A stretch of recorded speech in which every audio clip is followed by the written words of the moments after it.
Hey everybody, I'm Nick DiMatteo, and welcome to week 179 and video episode number 5 of 4T, the Thursday throwback track. As you know or may not know, I pick a release from my collection every week and I discuss it. I give you my take on it and I talk about how it has influenced my work, or if it has. This week is a weird pick in a sense. It's from the band Talking Heads, and it's their album Remain in Light. This is their 4th album, released in 1980. I didn't really know much about Talking Heads. I never really have. I mean, I know David Byrne. I know they had a pretty diverse band membership, and that they started out in the punk and post-punk scene in New York, CBGB. In the mid-70s, 1975 is when they formed. But then I researched them primarily because I saw David Byrne on Colbert a few months ago doing a song from his new album, which I thought was incredible, and then find out subsequently that he has this show in Manhattan that looks amazing and very interesting. I almost got to see it yesterday. We couldn't get tickets, but we do plan on seeing it very soon. And it kind of piqued my interest. It made me want to look into them more. So, that was kind of all the stuff that I knew already. They released their first album in '77, and like I said, this album here that we're listening to in the back, Remain in Light, is their 4th album. They were a band with a kind of a weird trajectory. They were kind of a weird band, and they were deliberately so. Like I said, had that kind of punk, post-punk feel with a little bit of new wave thrown in, with a little bit of ambience thrown in, which makes sense because, Brian Eno produced their first 4 albums, I believe, and he's a very ambient producer. If you know anything about him, you know that. And then, of course, a lot of experimentalism and things like that. And, didn't really hit the big time, I guess you can say, until the mid-'80s, which, is almost 10 years. I found out in researching that, those first 4 albums of Brian Eno ended in 1980 with this one. They then took a 3-year break from releasing and switched gears, switched producers, and it was that 1983 album that was their big commercial break. And then the 1985 album was their huge success, mega seller, that Wild Wild Life, and that, amazing video along with it and everything like that. So they were a real slow burn kind of band.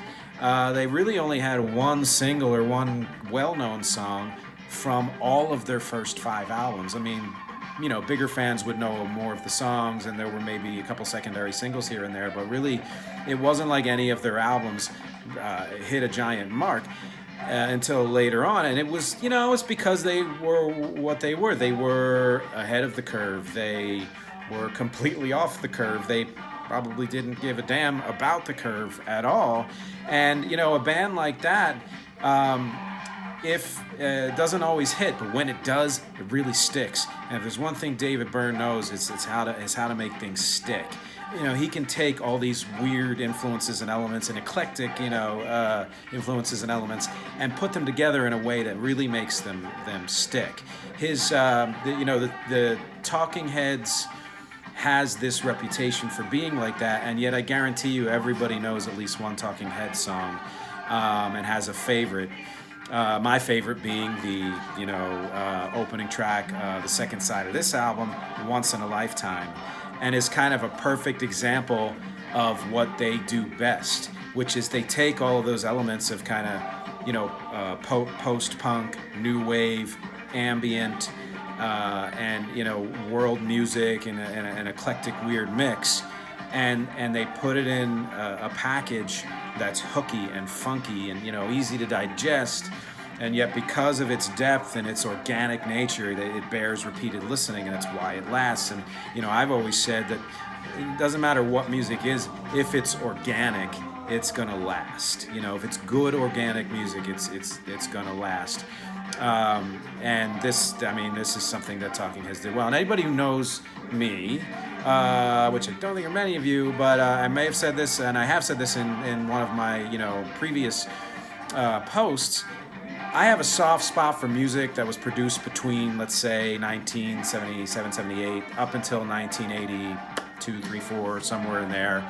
It had that kind of tightness, dryness that was missing in the previous era, but it still maintained a kind of an open air, crisp ambience, and didn't get to that bombast and heavy reverb and bigness that would happen in the big 80s, which was really from kind of more the mid 80s on to the late 80s. And I like music from all of those eras, but that particular mid era, the straddling the 70s and 80s, is just a favorite of mine. And again, songs like this is not Once in a Lifetime. This is another really good song. You're a perfect example of that.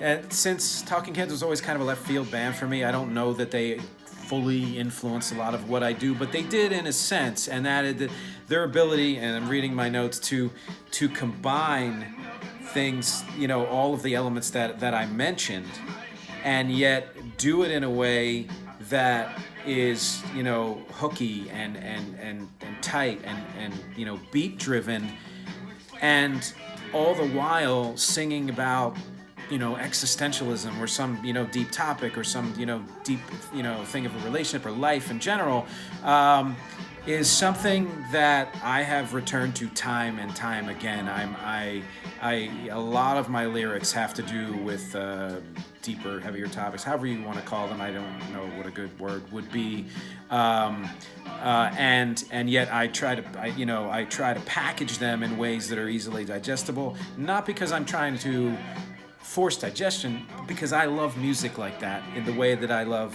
some of the songs by Talking Heads.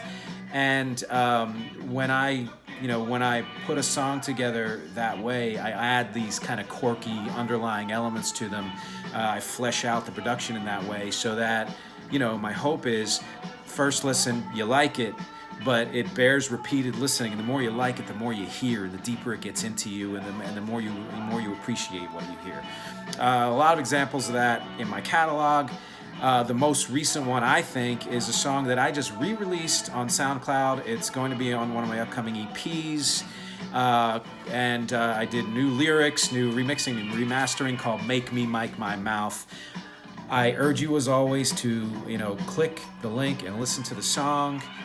Click the link about the band, read about them, listen to some of their music, see if you can hear a connection. See if you can't hear a connection. Always leave your comments after the abridged, very slightly different version of the text that I have there. Talk about what you like about Talking Heads, what you don't, what you know, what you don't know. If there are other bands you feel kind of had that slow burn trajectory, and or anything you like or don't like about the song of mine that you've heard. As always, I'm trying to foster discussion of music, because music is the biggest non-human part of my life, and I love it, and I want people to share in that. So thank you again for watching, for listening, and until next week, I'll see you later.